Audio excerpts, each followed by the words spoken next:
But to look your enemy in the eye, knowing you'll remember his face for the rest of your life, now that takes a stomach much stronger than you'll ever have.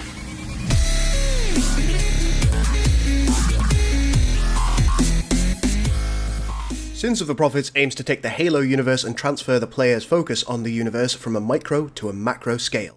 Instead of a lone super soldier or arbiter, you become the supreme commander of your race's efforts on a galactic scale.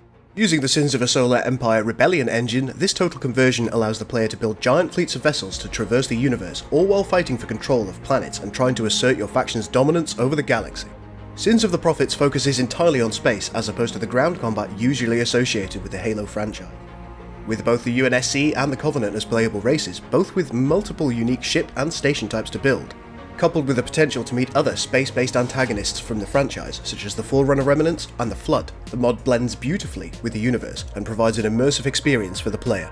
Add to this a layer of bespoke music composed exclusively for the mod, and this doubles down on the player immersion and makes for a truly good experience for a player wanting to be catapulted into the Halo universe.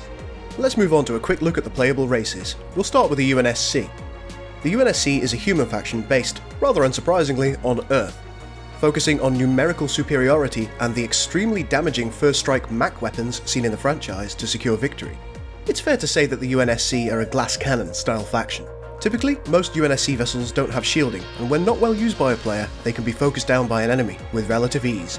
If you're a skilled fleet commander, however, your enemy's high-value targets will never make it into a position to bring their weapons to bear. When on the defensive, the UNSC supports incredibly powerful orbital defences, meaning that in the wake of a devastating blow to your fleet, you still have the capacity to defend your hard-earned colony. Next up, let's take a look at the Covenant. The Covenant, unlike the UNSC, is made up of several alien races, all working towards a common goal: to bring about the Great Journey. With technology hundreds, if not thousands of years more advanced than the UNSC, the Covenant fleet is generally tough, shielded, and fields powerful energy projectors and plasma weapons. When playing as the Covenant, a fleet commander will seek to get his ships in amongst the UNSC fleet in order to cause consistent, highly effective damage to enemy assets. If you're looking for less involved fleet combat as a commander, with no requirement to micromanage your fleet when it reaches the combat zone, the Covenant are an excellent choice. This raw power does come with some disadvantages, however.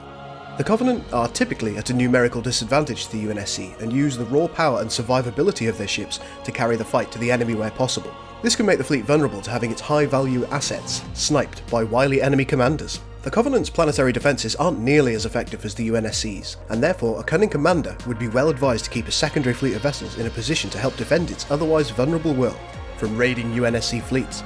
As always, before I end this mini review, I'd like to discuss my view of the best and indeed the worst features of SOTP in my opinion. It's hard to pick a best feature, there are so many to choose from. I've given myself the job of picking, however, so I should probably do so. I think I'd have to choose the soundscape of the mod. All of the sounds, from your ships responding to your orders to button presses to the magnificent music. It creates a level of immersion that drags you bodily into the Halo universe, and it makes you feel that this is an official production. Make sure you turn your sound up, you won't be sorry that you did. To show this to you, here's a few seconds of the soundscape in action before I move on to the worst things. Let's go Halo hunting. Roland, full ahead. Halcyon-class cruiser reporting for duty. For Earth and her colonies. Desperate times call for desperate measures. Get out of my way! Moving on to the worst things, in my opinion, about Sins of the Prophets. Many people might consider this bugbear of mine a strength, but I simply don't like games with what I like to call non-parative balancing. What does this mean, I hear you ask? Well, in my opinion, there's a skill gap between playing the Covenant well and playing the UNSC well, due to the nature of their weapons and survivability. To win as the UNSC, you need to be far more skilled than you would be as a Covenant player, micromanaging your targets and splitting the damage dealing capacity of your fleet to secure victory.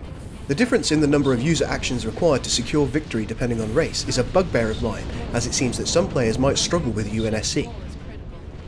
If you like the look of what you've seen today, there is of course a link to the mod in the description below, and I do urge you to try it out because it is a fantastic mod. If you've enjoyed today's mini review, then please do consider subscribing to the channel. There's plenty more where that came from. And check out some of the links below. I do have a Twitter, which will tell you anytime I come out with a new video if you want to follow me on there, and there is a link to our Discord, where you will find many like-minded gamers to play the mods with. Until the next video, ladies and gentlemen, I thank you from the bottom of my heart for watching, and stay magnificent.